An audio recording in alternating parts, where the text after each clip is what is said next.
BNB Smart Chain continuing operations following last weekend's exploit that saw hackers steal some $100 million from the platform.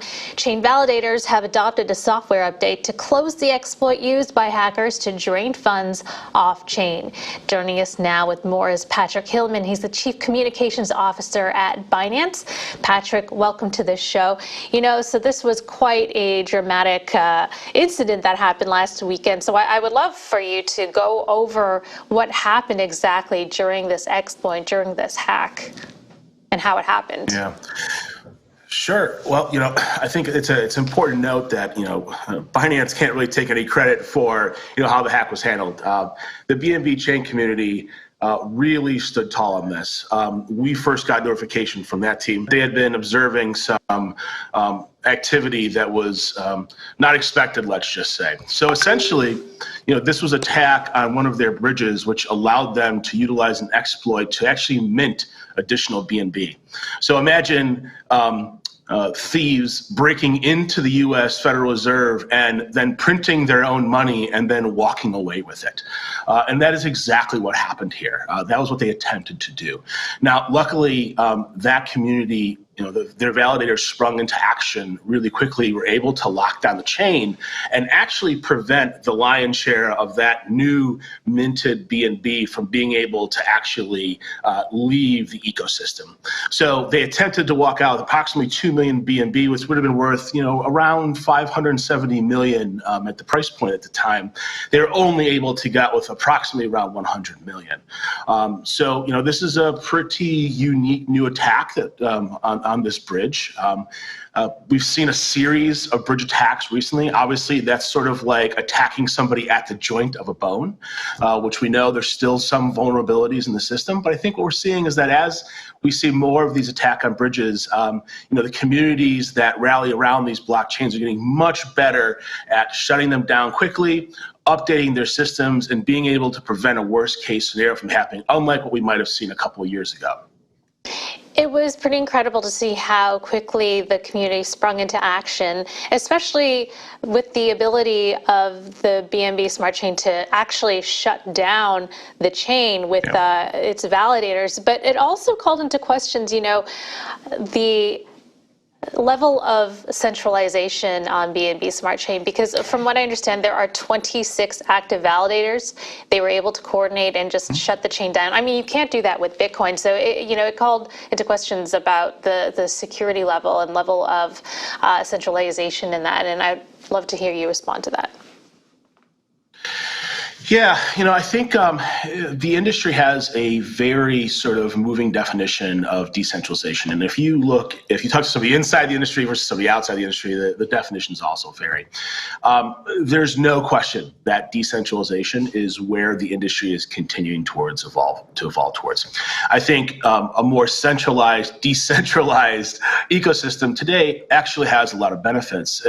This was a perfect case scenario. So there's actually 44 validators worldwide. 26 are active today. Because those 26 validators are able to work with one another so quickly, they're able to prevent, again, that worst case scenario from happening. So there's still a lot of benefits that go with having a smaller community that is sort of overseeing and sort of keeping the doors locked at night. Now, I think over time, you're going to see that will continue to decentralize based on what we're hearing from the community and what they're looking for. And so, they'll continue to evolve in a more decentralized nature. Hopefully, as they do, they're going to find ways, though, that as they get larger and more decentralized, the community still finds a way to have, those safeguards in place to be able to prevent these types of attacks from happening and really being able to impact users in a much larger way. Again, the industry's growing, so we'll have to see how that sort of plays out. How are these validators chosen? And I guess the concern there is if there was ever a validator who accumulated so much power, or a group of them, that they could, override the chain or make decisions, together that could prove unfortunate for other users. Yeah. So everything through, again, I work at Binance, not at the BNB chain. So best from my understanding is that everything with BNB chain is done through a voting system. So if they want to bring on new validators, it has to go through a vote. The community has to vote yes or no on that. when they decide to bring a new validator, they also have to be, again, approved by the community. And so, as the community grows, they're going to be the ones who have to sort of decide how quickly and how large it grows over time. Mm-hmm. And I understand that this is separate from Binance, but I mean, do they, are these validators, are they connected to Binance in any way in terms of, are they people who work at Binance at all, or are they just totally independent and separate? Yeah, no, so the validators are all totally independent and separate. Now, they may have other businesses that might trade on our platform and other platforms. I don't know the intricacies of who Patrick, the validators how are they chosen as validators? Well, they're chosen by the BNB Chain community. So, the BNB Chain community, spun out from Binance in its earliest days. We helped develop the chain, early on, but it's now been independent for some time now. So, actual oversight, insight into those processes, we actually don't even really have any insight into them. So, the last time I talked to the BNB Chain community prior to this recent issue, because they were the ones who alerted us to some of the activity they were seeing, was probably the first day I started working at Binance, actually. So we don't really have very much, insight into their inner workings at this point in time. Mm-hmm. And CZ, the exact same. Mm-hmm. And so about 100 million was stolen off chain. So how do you fill that hole? And I understand CZ said the customer funds are safe. So, but where does that vacuum, who takes the hit there? Yeah, so this is going to be really interesting. So again, because they didn't steal someone's money, right? They printed new money essentially, which obviously 100 million that escaped the ecosystem that the chain community couldn't prevent. That means that technically it would water down the average value of each individual BNB that users hold globally. Now, they do a periodic burn, right? Because BNB is a deflationary product. So every single year on some occasions, the community will go and vote to burn a certain amount of BNB to ensure that it is growing at a sustainable rate until it eventually reaches its cap. So I think what we're probably going to see, based on what we're hearing, is that the BNB chain community is going to have the opportunity to include those 2 million BNB in an additional part of the burn this year, which would bring it back down into parity. Interesting. So you can actually single out which coins are burned. Well, they can't single out which coins are burned, but they can make sure that there's no longer an additional, it wouldn't be 2 million, it would be approximately 200,000 BNB, which were able to be pulled out of the ecosystem. They can ensure those 200,000 BNB don't impact the total value of BNB. Okay. that's at large. So they can't burn those individual coins, just the number of coins that escape the ecosystem. Any idea who these hackers could possibly be? Is there an investigation or an effort to somehow trace them? Yeah. So honestly, one of the best parts about this industry is, when this happened, every single project was reaching out to us, reached out to the BNB chain community, everyone from Coinbase to, Polygon, everybody reached out, and it was highly supportive, and it was very helpful in helping the Freezel teams circle, also extraordinary helpfulness. So the community very much polices this on its own. But, I know the BNB chain community has been working with law enforcement.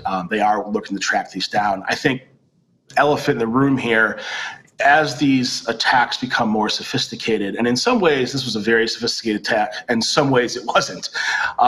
If they were more organized, they probably could have gotten more funds off the ecosystem than they did. But most likely, we assume that this will probably eventually be drawn back to either a state-based actor or some threat group that is tied to a state-based actor, either because they emanate from that country or because they're financially supported by a foreign entity. Interesting. Well, it's a fascinating case to be watching out for. I also want to get into some Binance proper topics here. And one of them was that CZ had said that Binance may spend over $1 billion this year on acquisition and other various deals. And I wonder, if there was any flesh you could give us further on this. And, what is your acquisition strategy? How does it differ, or is it similar to what FTX is doing right now? Yeah, it's interesting. we're still kind of in the thick of this bear market. And I think you're going to see that we're going to continue to keep our powder dry. I think we look at a lot of projects that went through some real tough times in the beginning of this phase.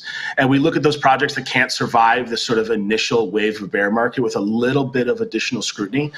Because, good projects usually find ways to shore themselves up in preparation for a bear market.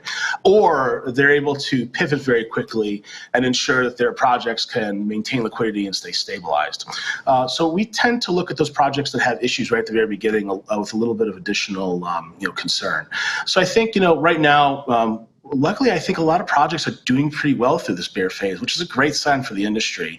But we're going to continue to keep an open eye to see, what's out there, which projects we think have real long-term growth potential, and hopefully be able to go and make investments in those projects so that we can be along with them for the next rocket ship up. That's really kind of more of our style.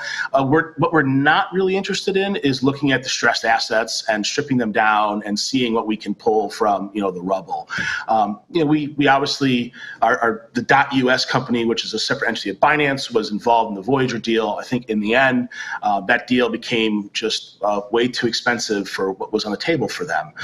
So, for us, I think we're really just going to keep an open eye for, what are those projects we think, have a great community, a really great innovation story, bring real value to users, which is what we're always on the hunt for. And then I think finally, has a great leadership team that just really understands and is dedicated to their business and is going to do what it takes to sort of, survive and thrive through this marketplace. And so, we're still on the hunt. One project that Binance has drawn, I guess, a little criticism from is Helium.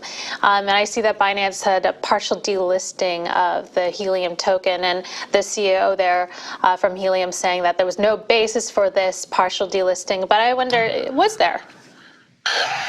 Yeah, listen, it's really tough. How platforms like ours decide to list or not list coins is, it's Milton's hell. It's all heat and no light for us. You want to go and make sure that you give users, the ability to go and invest in really great projects that have, real value to them, real sustainability, so that those investments can, be really stabilized for our user base. That's what the health of this industry is based on. In order to do that, though, there's a really, really, really strict process that's actually quite secretive in how you go through and get listed on the Binance. And that's to, again, ensure that we don't allow projects on that are likely to potentially implode, right? You want to minimize that as much as possible, just like the New York Stock Exchange does, right? They want to do everything they can to not have another Enron, right? To not have, there's a whole list of them. We also want the same. And so there's requirements. And part of those requirements is also having a very sort of open, clear dialogue with our team and their team. And at some point, it felt like we possibly didn't really live up to that side of the deal, whether it was on the Helium side, our side, possibly both. But there was a breakdown somewhere there in those communications. And in the end, we have to do what we need to do to protect users. And so, any decision we make is just based on that. Interesting. Finally, just to wrap this up, Binance is launching a campaign during World Tourism Day. Maybe you could just give us a brief explainer on that.